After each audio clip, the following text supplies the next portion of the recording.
when you got new lights and you're looking fine. I wish you could see the sign. I got a new sign. It says Lumos. We'll just cut it to there so that you can't see it at all. It's not teasing you. Hey booktubers, it's the Hufflepuffle here and welcome to Book Talk. Today I'm going to be book talking A Work in Progress by Franta. Yeah, I have 2 copies of this book. What's it to you? This one's paperback, this one's hardcover, this one's signed. Suck it. I don't care. You know what? I like books. I'm not ashamed. I'm not ashamed. It was one of my favorite books that I read this year, and I had to buy it in hardcover, signed.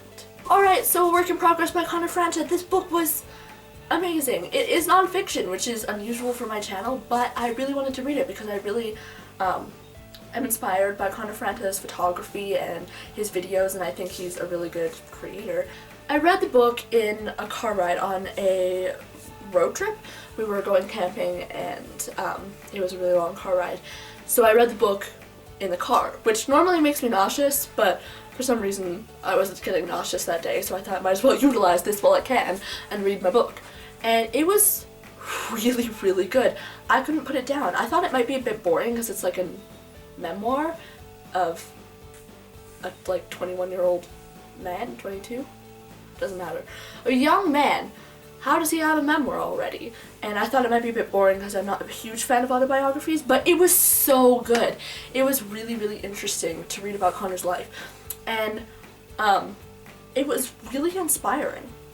And I thought I wouldn't really be able to relate to Connor because he is a man and he's also gay and I am a straight female, so I don't really relate on that aspect of his life, but there were so many things that he talked about that I was just like, yes.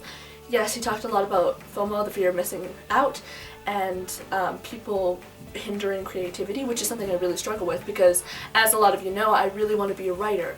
You know how it is.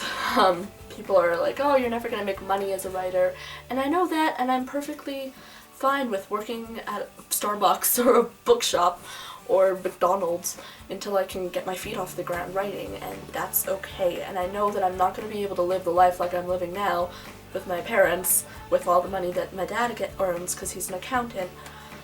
I know I'm not going to have that as a writer, but I've accepted that. As long as I'm happy, because writing makes me happy, then I'll be fine. And he talks a lot about creativity and people hindering your creativity in one of the chapters that's called Creativity, appropriately, and he talks about how people frowned upon his creative eye and how he wanted to be into photography, but people were like, oh no, that's a bad career choice. But look at his Instagram, how many followers he has on Instagram, and look at how many subscribers he has on YouTube, and he's doing so well creating.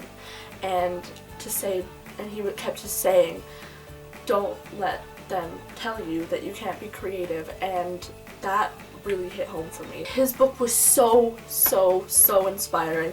It was also really fun to learn about kind of his life and how he got where he is in the YouTube community, because it's a fluke. You learn these kinds of things with YouTubers. It's just, they don't like buy the subscribers. It just happens.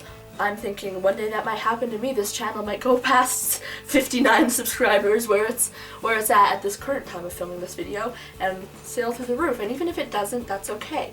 But it's just a very interesting process about how someone who just starts deciding to make videos in their bedroom at the end of summer, just because they're bored, somehow becomes this crazy person that so many people can look up to. I highly suggest it. It's a great gateway into nonfiction and autobiographies, but it has the same feel that a contemporary kind of coming-of-age story would give you, which is why I think it was so easy for me to read as someone who doesn't read nonfiction very much.